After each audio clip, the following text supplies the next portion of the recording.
Good morning, everyone, and welcome to Bay Area Focus. I'm your host, Michelle Griego.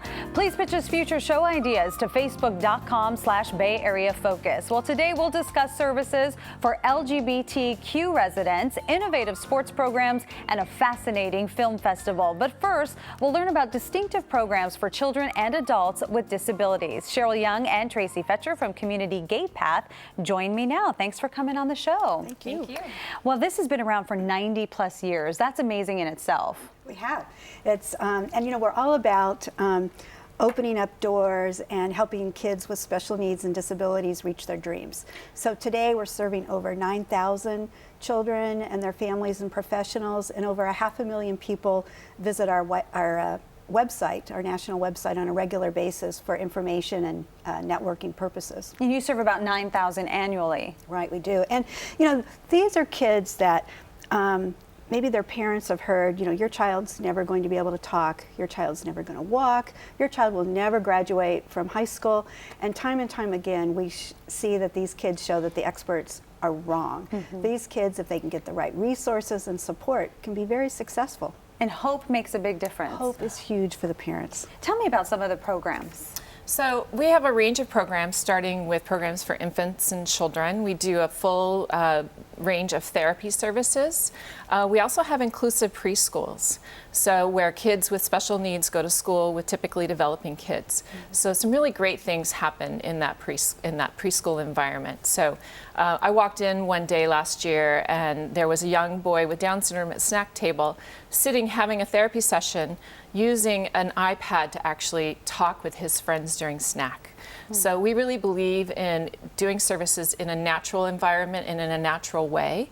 And so that's one of the things that we do for children. And it makes a difference when these children, especially at this young age, are surrounded by people who may be struggling with the same issues they're struggling with. Well, I believe that it serves the children with typically developing, as well as those with special needs. I've seen kids, it's not a big deal to them that this child uses a device to speak. I've seen them around children with in wheelchairs and with different, very significant disabilities, and they're just kids to them. What about some of the programs for the adults? So we have a full range of programs for adults. We have some community-based programming where people are out in the community either doing recreation, volunteer work. We actually even have a group taking community college classes together. And those can be very much customized for the group. And we also have employment programs. We employ over 100 individuals with developmental disabilities in the Bay Area every year. And we're looking at some pictures here. Oh, what is it? This looks like a broadcasting. Well, that is our Autism Social Connections, which is our film classes for youth and children with autism. So they actually, it's interesting because film is actually a way that individuals with autism can really express themselves. So every Saturday they come together to do create different films. And this is so important, especially when you talk about autism, because we've seen an increase in cases now. Talk about that. Right. You know, there's a lot of different theories as to why, and but the bottom line is the number of kids with autism continue to increase every single year. And a lot of these kids now are graduating from high school. So we're really focused on trying to work with kids while they're in school to provide additional social skills classes, film classes, things that they can do, really be successful, get them ready so that they can go to college and get into the workforce. And so this is all, you know, sort of new as to what's after high school for this group of kids. But these kids have so much potential if we can just put the right supports in place. And your philosophy is early intervention. It makes a huge difference. It makes a huge difference. Every dollar spent on early intervention saves $7 in special education costs later in that individual's life.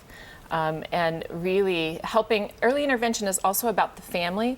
Parents need help and support to learn how to advocate for their child, how to support for their child, and also can be very lonely to be the parent of a child with special needs. So they're able to build community with other parents where they can gain resources, attend support groups.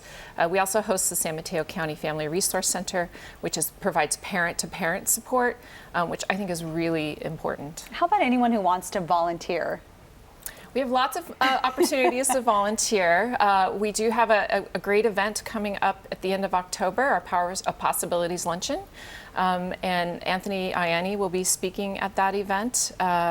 and he is the first Big Ten basketball player with autism. And he's actually touring the country right now talking about his autism as well as bullying, which is an important topic. You know, the organization's been around for 90 plus years.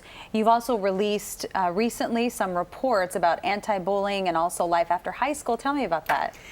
Well, I think, you know, the big part is, I said, you know, we have about 500,000 people who interact with us on a daily basis on our website and through the social media, and we heard a lot about the bullying of kids in schools. So we released a report 4 years ago to really put the spotlight on what's happening to our kids and to call for action. We put together a toolkit that families can use in terms of how to find resources, how to deal with this. We then followed up with a report about finding balance. A lot of our kids are on medications, which can cause weight issues. And so once again, a toolkit, how to address this. And then our last report that came out last month is life after high school. There are a lot of services in place throughout the nation for kids through high school, and then there's a drop-off, there's nothing. So parents are really searching for, you know. This serves as a great resource for a lot of those families. Well, thank you so much for coming on the show. Thank you. And for more on those reports and more information on Community Gatepath's many services, please log on to gatepath.org. Again, that's gatepath.org. Coming up, we'll hear about the Pacific Center's range of clinical services and youth initiatives for LGBTQ residents. We'll be right back.